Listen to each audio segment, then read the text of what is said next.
Monsieur le Président du Conseil départemental, Monsieur le Président de Nevers Agglomération, mes chers collègues, je voulais d'abord dire tout le plaisir que notre groupe éprouve à tenir cette session ici à Nevers. Je veux d'ailleurs chaleureusement remercier les élus nivernais et neversois de la qualité de l'accueil qui nous a été réservé, au-delà des appartenances politiques, des sensibilités. Je pense que cette préparation de session et le déplacement qui l'a précédé s'inscrit dans un cadre républicain. Des élus qui ont eu l'occasion d'ailleurs pendant ces réunions de nous faire découvrir leur territoire, de présenter leurs projets, des élus qui nous ont exposé leurs difficultés, leurs doutes parfois, dit toutes leurs attentes vis-à-vis de la collectivité régionale. Je crois qu'à ce titre déjà, et seulement pour cela, cette assemblée plénière neversoise est réellement utile. Je vais interrompre là mon propos pour répondre au point de règlement qu'a évoqué Alain Joyandet, parce que c'est le moment, et puis je développerai plus tard sur l'utilité de nos sessions ici aujourd'hui. Je voudrais simplement que nos amis de l'opposition, ceux qui sont présents aujourd'hui, clarifient un peu leur doctrine. Alain Joyandet nous dit on parle trop, et François Sauvadet nous dit moi aussi il faut que je parle 3/4 d'heure. Donc peut-être faut-il faire sur ce sujet une primaire pour départager vos positions au sein de votre groupe. Et puis quand on invite les autres à une bonne organisation, je souhaiterais simplement rappeler au président de la commission des finances qu'il était le seul de son groupe lors de la dernière commission, puisque l'horaire avait été changé au dernier moment. Nous avons fait l'effort de nous déplacer.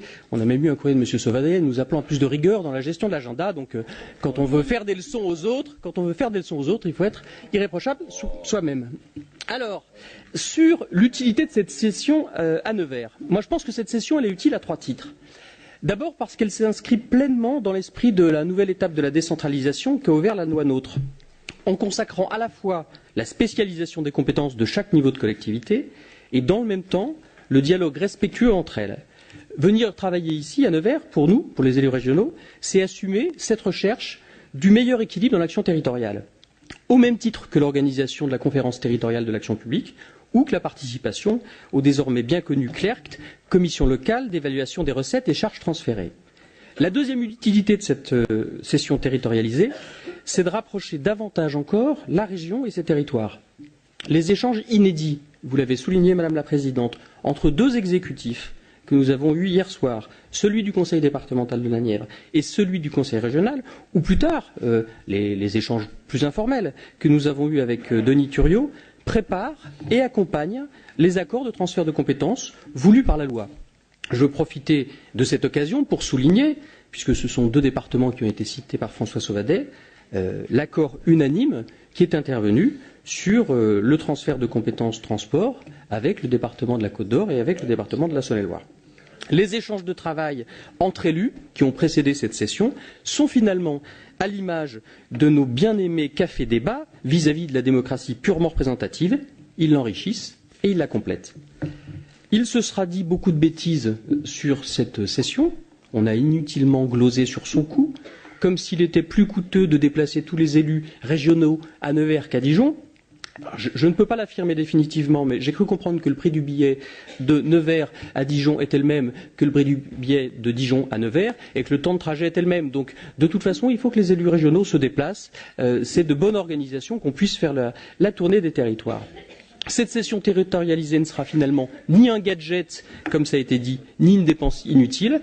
Elle restera, en revanche, et je veux en remercier la Présidente, comme un beau symbole, dans cette Nièvre de François Mitterrand, père de la décentralisation.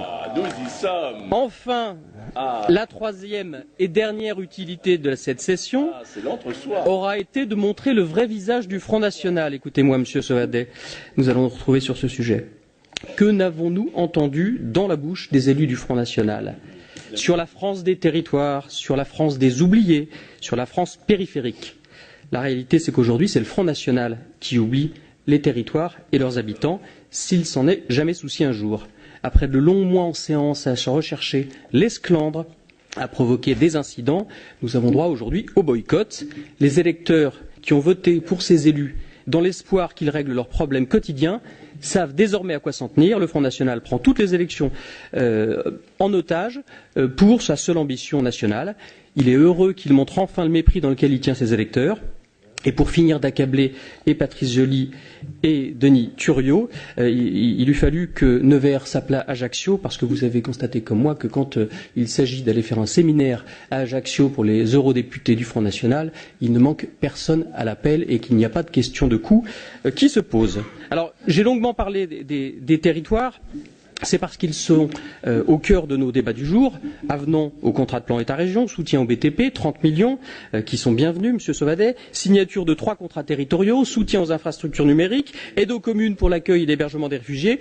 Vous le voyez, la région a ces territoires au cœur, et ces territoires, ils vivent aussi par les élus qui les représentent. Alors je veux remercier tous les élus régionaux nivernais, particulièrement les 4 élus de notre majorité, Anne-Marie Dumont, Pascal Massicot, Hicham Bougila et Sylvain Mathieu, qui ont à cœur de défendre à la fois les projets régionaux de la Nièvre et l'intérêt de leurs concitoyens nivernais. Je souhaite leur rendre hommage pour leur dévouement, leur professionnalisme, mais je l'ai cité, les Nivernaises et les Nivernais peuvent être fiers du travail qui est fait.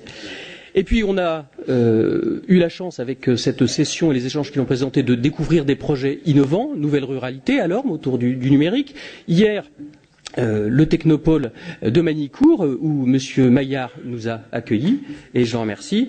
Alors mes chers collègues, que ce soit en matière d'enseignement supérieur et de recherche, de numérique, d'agriculture, de soutien à la vie associative, à la culture, au sport, de l'action en faveur de la jeunesse, au développement de l'économie, chaque compétence de la région n'a qu'un seul objectif, favoriser l'émergence de nouvelles politiques territoriales et favoriser le succès des initiatives portées par les acteurs locaux. C'est tout le sens de notre venue à Nevers ce jour et des rapports qui seront débattus, votés et, je l'espère, adoptés.